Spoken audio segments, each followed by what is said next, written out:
back to another episode of the Leaders of the Game podcast, the podcast where I sit down with senior execs from the sport and entertainment industries.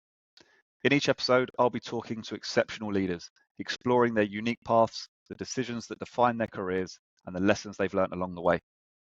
Today on the podcast, I'm joined by Ibrahim Ugradar, a rising force in sports media and digital brand strategy.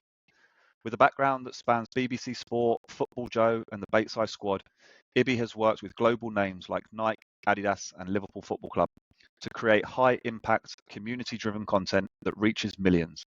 From growing fan bases to shaping influencer partnerships and building his own agency, The One Lister, Ibi's data-led approach and deep understanding of football culture have made him one of the most exciting young voices in the space. We're diving into his journey, his creative process, and what it takes to build a loyal, engaged community in today's digital world. As always, don't forget to like and subscribe to this podcast so you don't miss out on new releases and all the exciting content that will follow. Ibi, welcome to Leaders of the Game podcast, mate. Great to have you on board. Thank you for having me. I'm excited. It should be good. Long time coming, but we finally get here. So All good. Excited to go through this one. So look, let's dive straight into it. Take us back. What first sparks your interest in football, media and storytelling? It's a weird one. So I actually grew up playing football to a high level like yourself. I kind of went through the academy ranks at various different Premier League championship clubs. But I've always had that knack for like, if this doesn't work out, like what am I going to do in my life? Sensible. Yeah, so, well, I say I had the knack. It kind of got forced upon me as well. Right. But it kind of just stemmed from like, I always want to stay within football. And especially, well, I'm 25 now, so especially like 10 years ago, there wasn't too much in media around. So it was like, I wanted to stay within football, but what avenue will I go down? And I kind of just got lucky as I came out of the professional game or the academy game, whatever you want to call it. I kind of just got lucky with the opportunities, but I'm a big believer in like, you create your own luck. So it kind of just sparked of my friends that were a lot older than me. They kind of made this YouTube football group called Baiteze Squad. And it's all about just having fun and just documenting your journey playing 11-a-side football, doing challenges. They used to get like Joe Aribo on challenges, or Aina, your Alex Iwobis. And I just always found that really cool. The fact that they're videoing this, putting it up on YouTube, and it's getting a lot of traction. So I came out of football, went into university, went to Loughborough, which was an amazing university, especially for sports. And kind of just learnt the craft with Baiteze. Their social media team, how they're really big on like storytelling and like that narrative-based content. So learnt the ranks through them, and then I started doing content myself as like a content creator, goalkeeper, presenter, where I was lucky enough to go on Soccer AM as the goalkeeper. And that kind I love of Soccer AM back in the day. It was amazing. Honestly, like, quite annoyed that it stopped, but it was honestly one of the best experiences I've had. Like learning off Fenners, Jimmy Bullard, Curly, just being in and around it on a Sky TV show, like it was invaluable at the time. And then just one thing led to another, and now fast forward 3, 4, 5 years, I'm sitting here with my own company. Mate, it's been an amazing journey. It's been a really good journey. I've spoken to you a few times now, and you mentioned, you're 25, you've got such mature head on your shoulders, and you've done so much in such a short space of time and made such a huge impact into the world of content creation, sport, entertainment. I think it's great. For the listeners that don't know you've had roles with, BBC Sport, FootballJOE, and now, the greatest thing in creating your own business. How would you describe that journey so far? So coming out of Loughborough, going into professional work, and now having your own business. It was an interesting one. I think for me, I've always seen myself having my own business, whether that's at 25, whether that's 30, whether that's 35. I think for me, I just wanted to really understand what that business, the services will provide. And I got quite lucky in the sense, once again, you create your own luck. I've got quite fortunate in the sense of I came out of Loughborough, got offered an amazing role at FootballJOE as a football content creator. And that team, especially my line manager, Hunter, like he was amazing. Like he taught me so much. So my job essentially was just going around interviewing footballers. But obviously that content side really comes into it. But what I really found fascinating is how does Football Joe make his money? Like how do they make revenues and then pay me XYZ? So I kind of sat with the partnerships team. I even brought them a couple of deals, and that was not in my remit. I just really found that super interesting. And being a content creator, a freelance one, I've always just had connections at different agencies, at different PR firms, and it was all about like connecting the dots. And I found that like super interesting. And I saw myself like, I think you would know, like doing that partnerships, that influencer marketing, it's all about like having the connections, having that personal aspect to really just be easy to work with and get that deal done. And like, I speak to a lot of agencies all the time, and they always say to me, like, being easy to work with is half of the job. They don't want someone that takes long to reply, or they don't want someone that they want it like a specific way. Just be easy, just be kind. And then also my brother, funny enough, is like a really big influencer. Right. So he's sitting on 1.5 million on TikTok and 500K on Instagram. And for him, it was like he really knew his content, but he didn't know how to monetize off it, or he knew how to monetize off it, but I really wanted to take him to the next level. And for example, he's doing one-off brand deals. How can we turn him into a long-term partnership where he's getting X amount a year? So he's a lot more comfortable. So it was all about learning and then finding out how can I create a business and a business model that could suit my skills, where I can add value. And then I left Football Joe to actually create my own agency, which was a huge learning curve, I must say. Like I done a lot of stupid things. I failed a lot of like I lost money, I lost opportunities. But I think the fact that I was super honest with people that I'm learning with my this is my first time owning a business. I think people really took to that and it was like, okay, we understand he's learning, but he's genuine. Like he just wants to work and he wants to learn. And I think that took me far to the point of brands will come to me. They could go for another avenue. For example, if it's with a player, brands will come to me. They could go directly to the agent or directly to the branding team, but they'll come through me to get that deal just because they know I'll make sure it happens and I'm just easy to work with. So yeah, mate, it's been a huge learning curve. I think, like you said earlier as well, you've learned from your mistakes, and I think that's taking accountability for that is one of the most crucial things in business. Is taking accountability for your mistakes. It sounds like you've learned so much from them, and now where the one lister is, you're getting repeat business. People are coming to you to create their content, manage their content. I hope you're doing your brother's stuff because it Yeah, sounds I like am. I am. he's I on the think journey. it started with my brother, and then it kind of just went on and on. So I'm still managing my brother. He's doing amazing. So yeah. Great. Following on from that, not just your brother's account, but you've grown accounts to hundreds and thousands of followers. What's your formula for organic growth in 2025 and beyond? Because I know the world of social media and growing audiences and Yeah, everything that goes with that has changed massively. it has. Back in the It times has. of COVID and even pre-COVID, getting to 1,000, 5, 10, 15, 100, 200,000 followers was easier back then. It So was. what's the formula for organic growth now in 2025? So back in the day when TikTok first came around, it was like so.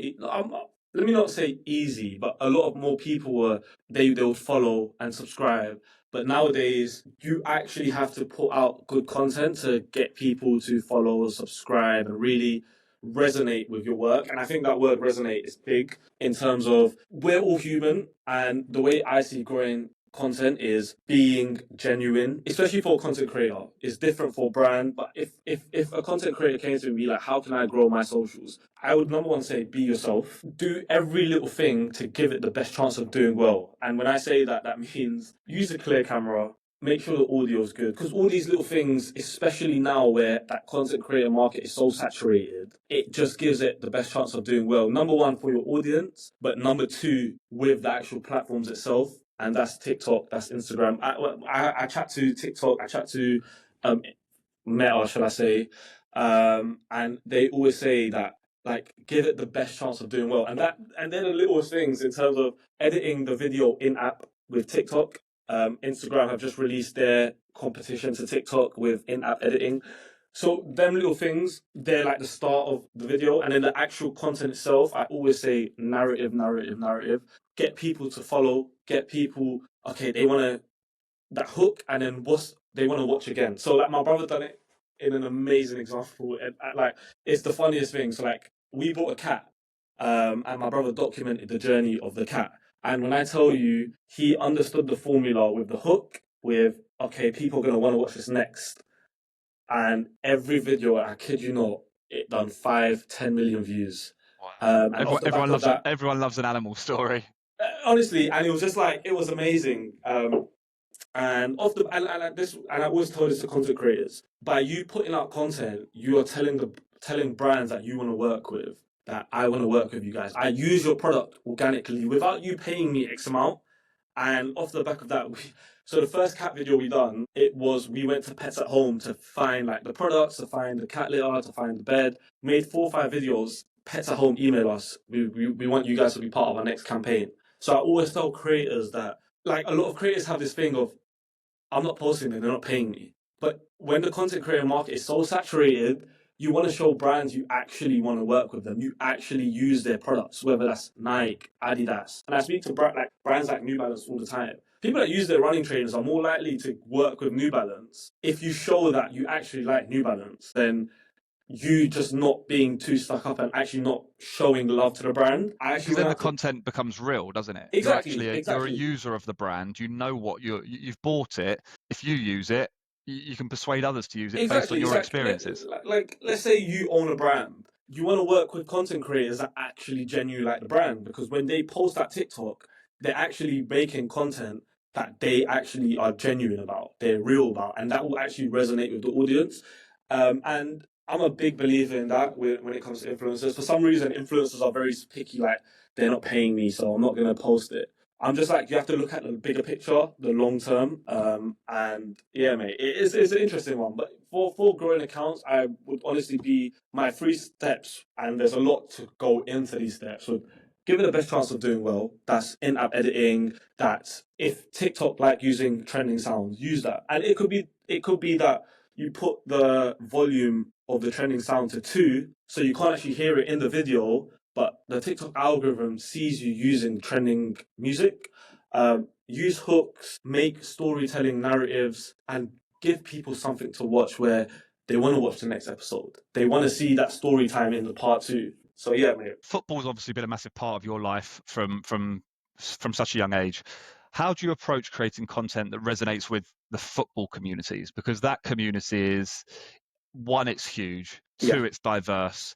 And it's changing. And it's changing all the time. How It's do you create changing content all the time that resonates with the community of football? I think number one, I think when football content is really interesting. I think when you're going into football content, always remember that it's so big, you're not going to be able to cater to every single audience. Unfortunately, like, your content might cater to one audience and the other audience might hate it. That's just part and parcel of the game. That's just different generations. Like, Ballers League is a perfect example. Some people hate it. I personally think it's a great concept. I think I've got to play in Kings League, which is something similar. You will not always resonate with every audience, but the audience that are loyal to you, give the content that they want and be open to trying new things. I think when speaking about football content, be organic, be real, and again, that storytelling. I am super lucky that I get to work with a bunch of professional footballers.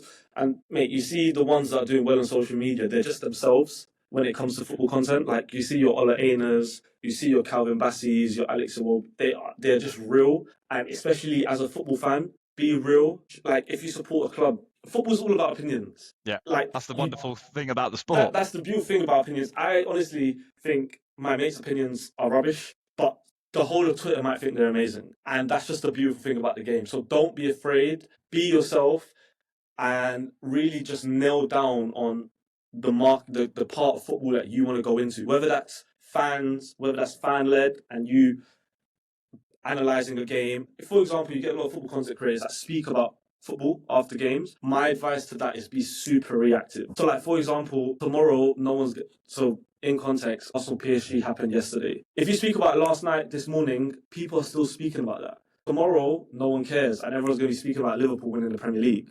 So you have to be super reactive. On pitch football content, I would just say be you, be fun with it.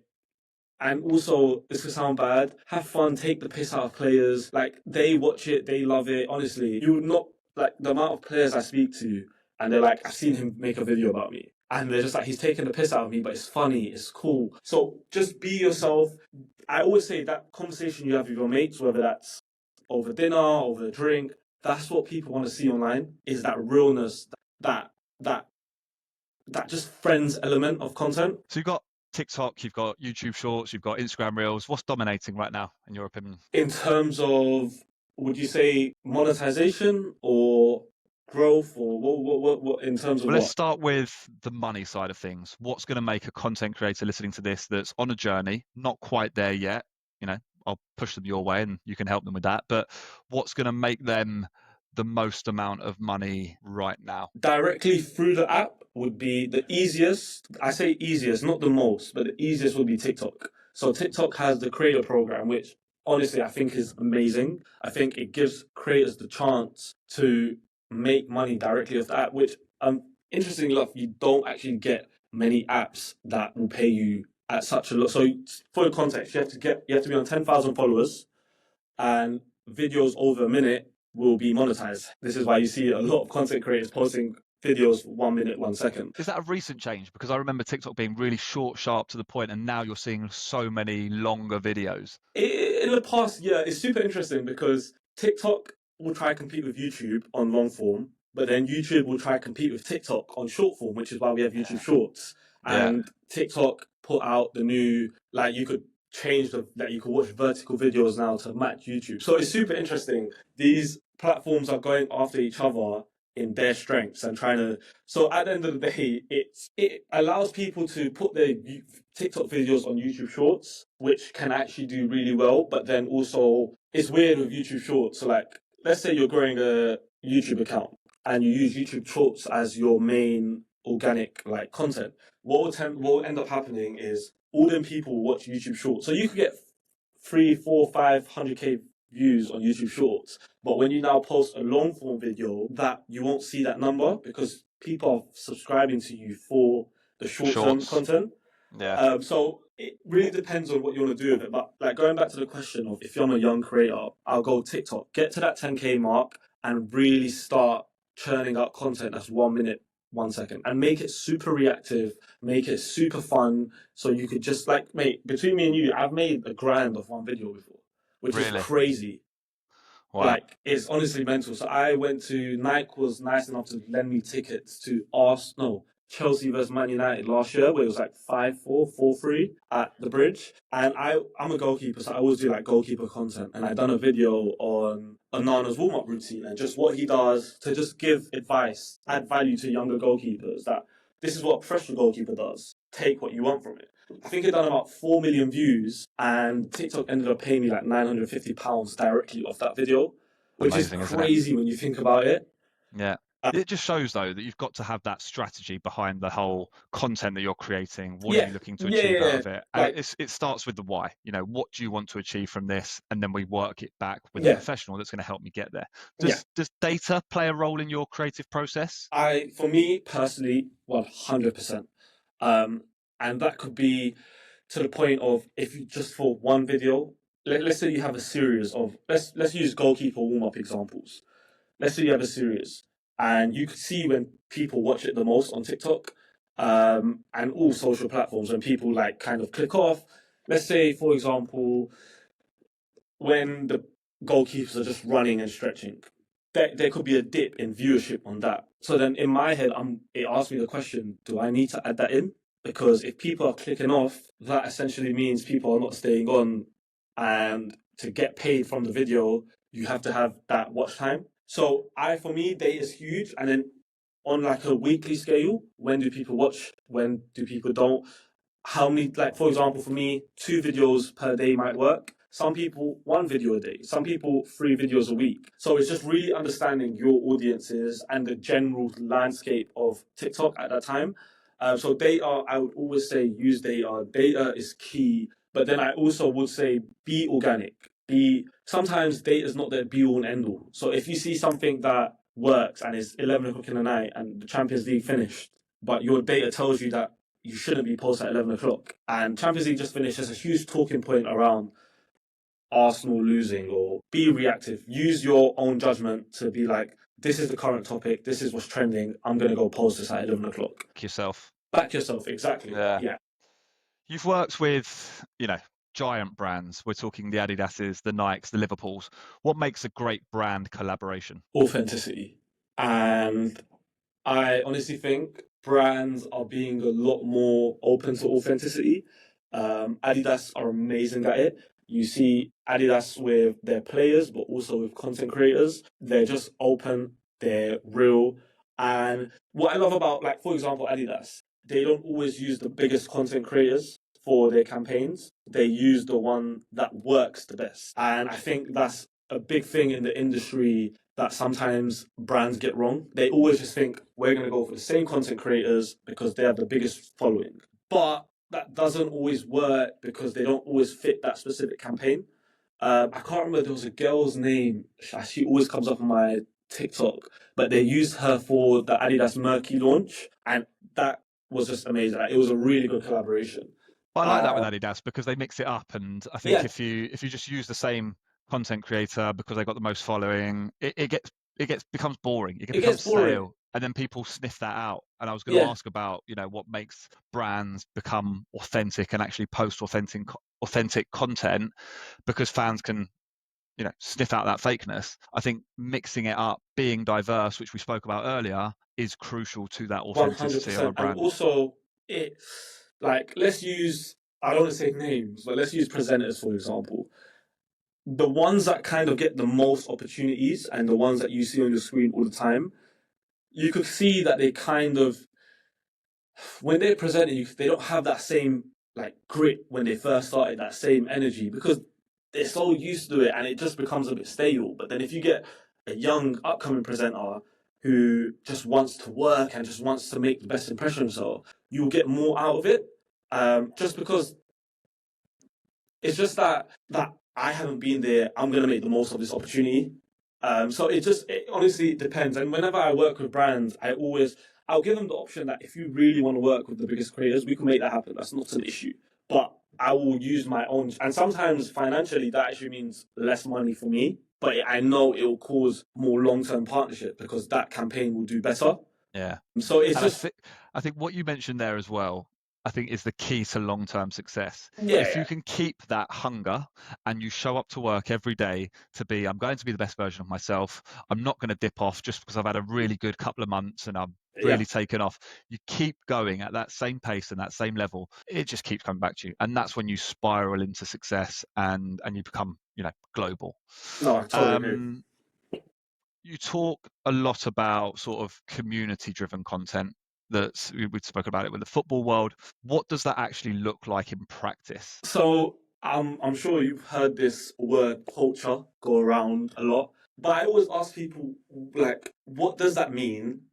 And but also, what does it mean to you and to the person? Because my culture and what I see culture could be different to other people's, and that's fine. There's nothing wrong with that. But brands, it's interesting because brands come in for like they want to go into that cultural market. But what does that actually mean? For me personally, it means being different. It means that community element and using community as part of a content strategy and as part of a campaign. Because the way I see it is when using community, everyone always wins. And I think I'm going to say Adidas again, but they're a perfect example of using that community element with Stormzy and Murky FC, giving young people a chance to find what they want to do in the industry. As we spoke about before, 10 years ago, I didn't know that media exists, but they use that and they turn it into a campaign and they turn it into essentially brand awareness because as you know, not everything has to be numbers based. Not everything has to get 5 million views on Instagram. Sometimes it's showing the brand in the best light. And that community aspect, if it's done correctly, everyone can win. And I think Adidas is a great example of that. Adidas looked amazing at the back of it. Stormzy looks amazing at the back of it. Stormzy gives back to where he grew up in Croydon. And then hundreds of young kids in London, they get to learn about the industry and they get to learn about this is an avenue for me. And I was super lucky to go to Ghana to work with academy boys that play for, it's called Right to Dream. And we actually gave them a social media masterclass on, so they're basically Ghana's next set of footballers. Kudus came out of there, Adingra. We actually went out and we gave them a masterclass on you're going to be the next set of big professional footballers to come out of Ghana. How do you stay social media savvy? Protect yourself because your life's going to change. You're going to get... It's a dangerous world. It's a dangerous... And this is the reality of it. You're going to get a bunch of girls in your DM. They might be there for the right reasons. They might be there for the wrong reasons. You're going to get a lot of fan hate in your DMs. You're going to get a lot of fan love in your DMs. A lot of your friends are going to sign for Nike, Adidas. You're also going to sign for Nike, Adidas, Puma. How do you go about that if they do a branded post for Puma and you're sponsored by Nike? Can you comment on it? Can you not comment on it? Because it might annoy your brand. All these little things, how brand partnership works. And if you want to go down that route of you want to show your personality as a content creator, just like you get your Alex Iwobis, your Bassies, even like bigger footballers, how can you go about that? So we actually went out to Ghana to teach and just to give a masterclass to the players there. And honestly, mate, they loved it. They found it so insightful. We done like some really good like workshops of like recreating DMs from like a girl, a fan, and some of the replies were crazy, and it was super interesting, and they learned a lot from it.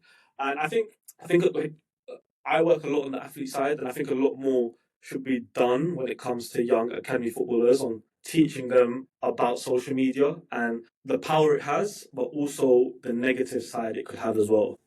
I think it's spoken about a lot in the press about the negative side of things. Yeah. But there is a huge upside. People earn a career off social media and content creation. There is a big positive to it. Yes, it can come with some flaws and some drawbacks, but there is a huge opportunity there when done right. My next question is around you and being an entrepreneur, and I guess the hardest part about launching and running the one lister. But you mentioned something earlier, which this whole podcast is around, which is, leaders of the game. It's around leadership. And you mentioned Hunter. I think it was at FootballJOE, your line manager. Yeah. Before we come on to one lister and launching that and the challenges there, or the hardest part there, why Hunter got a mention here? Why? What was so great? So if I'm going to be honest, I'm going to give 3 people a mention. So the boys that own Baiteze, Ossie and Ebbs and Chris, but then also Hunter as well, because they really, like, I think I'm big on genuine people in the industry. Like, more than most that people are there for their own gain. But when you really find someone who's been through the steps that I want to go through and they're willing to give you that valuable information, I think, honestly, it's so hard to find. Coach, a proper mentor. Proper mentor, exactly. And even when there's, like, they're human as well, especially as a line manager, I think it's super important to be human. And I work with a lot of freelancers where I'm, quote unquote, leading the projects of their line manager. And I think being human is part of it, understanding that everyone's situation is different. Like, there's more to life than this thing that we call work. And I think Hunter was amazing at that, but he also just taught me lots about the industry. And I think giving away contacts is very hard for some people because they don't want to give up who's helping them and who's the person that's doing this deal for them. But having someone that's open to, can I get a contact to this brand? He'll send it over. And I think just learning of someone like that is amazing. And I think someone having your back, especially in the working environment, is super crucial as well. So I'm super lucky to have the founders of Baiteze, but then also my line manager at FootballJOE to really mentor me and to really just give me information when I'm a bit stuck. And I still, honestly, like, I will be completely honest, sometimes I feel like I'm winging it, and I feel most people do. But I think having mentors and having people that are super understanding and real will, like, be super valuable, man. Like, honestly, I think it's super important. I always say it to guys in business, in conferences or whatever it may be, that one of the biggest things for a high performing team is collaboration in business. And I think you've hit the nail on the head there around having people around you that aren't selfish. They're willing to share their information, open up their brain to you, give you contacts, help you, because ultimately it will help them. But first and foremost, they're helping you. So what has been the hardest thing about launching and running one lister? I think the actual work side of it, so my day-to-day influencer marketing, brand deals, content, I think I've been fine with that.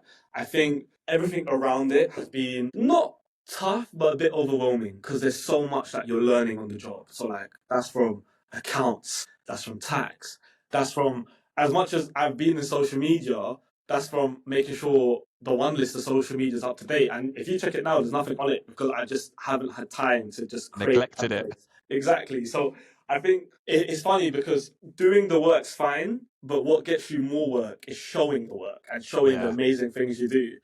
And I think that's actually been the hardest part, is finding time to get a post out on LinkedIn, get a post out, because once you do one project, it's on to the next, and it's on to the next. It's double content, isn't it? You're doing It's the weird, content mate, for your honestly. client, and you've done such a great job. You'll get repeat business from them, but you also want to show their competitors, I'm the one that done this. Exactly. So I think that's been a struggle, but creating a team of freelancers, just people that are able to help me, is super important. I honestly, I wish I had the money to get 4 or 5 employees in full time. Unfortunately, that's not the case. Hopefully, in the future. You'll But get there. being honest with myself that this is doable, this is not doable, and that's with clients. Because the worst thing you want to do is tell a client you could do this and you can't perform, you can't do that, because it Your just makes you reputation look will go out the bad. window. Exactly. And one of the most important things I will say is this industry is small. People talk. People do talk. And if you're honest and there's been times where a brand has come to me and be like, can you take over this project? I just turn around and be like, unfortunately, I would love to. I think we'll do amazing at this project, but now is not the right time because we have 4 or 5 other campaigns we're working on. I also do freelance content, so I have so many things going on, and that's fine. Brands will understand that because they just want to get their work done. So being honest that I can take on this job, I can't take on this job. It might be like there was a job 3 weeks ago that I would have loved to work on. It was with, I can't actually say, but it was a project that I would have, like, as a kid I would have loved to work on, but I just know that I was 6 months too early for that role or for that specific project. But that's fine because I was honest. They said that's totally fine. And now we're having conversations about doing another project, but that's a bit more in my capacity that I can take on and that I do have the time for. So it's just being honest with what you can and can't do, because the way I see it is the one list is my baby, and I wouldn't want my baby getting a bad reputation because of me and because of I wanted to do more things than I could, if that makes sense. I think it's such a powerful thing to say no and Yeah. know what you can and can't deliver, because like you said, it's a small industry. You take something on that you can't deliver to the levels that you want to deliver it at that time, it's going to screw that account, and like you said, people talk, it could screw a load of other accounts up for you. So what is, before we come on to quickfire, and I can see you're going to struggle with quickfire because you like to give more meat on the bone around answers, but I'm going to go for quickfire. I will do But that. before we do that, what's next for you? Any big plans, big projects coming up I want to get into that you more can talk football about? stuff. I want to get into more football stuff. In terms of directly with players and athletes and branding and using the power of footballers to, number one, do more off pitch stuff. Because it's weird. I think footballers have a lot of personality, but when it's on mainstream media, they get super scared to give that personality. But put them in the right environment, they're amazing. So we done our first collaboration with Ola Aina on Monday. Went amazing. He's amazing athlete, but an amazing person. And showing that on camera is like, fans resonate with it. So I want to do more off pitch stuff with players, and just grow, take on more projects, and do more stuff in house. I think I miss, and this is me being completely honest with myself, I miss working in a team, in house. And that means that I potentially leave more projects on the side, so I could maybe work 1-2 days in an influencer marketing team in house, because I could learn that way, I could grow that way. Then in a year, in 2 years, I could go take on more projects because I've been through that. So for me, it's constantly learning, constantly evolving, and yeah, mate, it's just growing as a person and as in the career. I love it. Come on then, quick fire then. I'll try and keep it short. I'll try and keep it short. Twitter, TikTok, or Insta? TikTok. Messi or Ronaldo? Messi all day. All day. Favorite piece of content you've ever made? This is tough. The one that springs to mind is a video I done with EA Sports and Jurgen Klopp. It done amazing numbers, but also I'm a Liverpool fan, and that was amazing. So yeah. Fair enough. And you can't say Liverpool in the next one then. Dream brand or club that you'd love to collab with? Dream brand. Let's go dream brand. This is tough. I'm going to go for Nike. Club outside of Liverpool? Real Madrid. I knew you'd say Real Madrid. Yeah, Real Madrid. Ibby, mate, it's been great to have you on. Really impressed with everything you've done, the journey you've taken. You've taken so many learnings from, as we mentioned, mentors, people you've surrounded yourself with since coming out of university. I've seen some of the work you guys have done. It's brilliant. I think Thank the one you. listener's I really got a appreciate massive. The one listener's got a massive future. I think you've got to obviously find that time to invest into that, as well as doing all the amazing content that you're putting out to people like myself and the football and sport community. So keep plowing through with that. But good luck with everything in the future, and I really appreciate you coming on. Thank you so much, James. I really thank you for having me on. It was really good. Thank you so much. Have a good one. You too. Bye.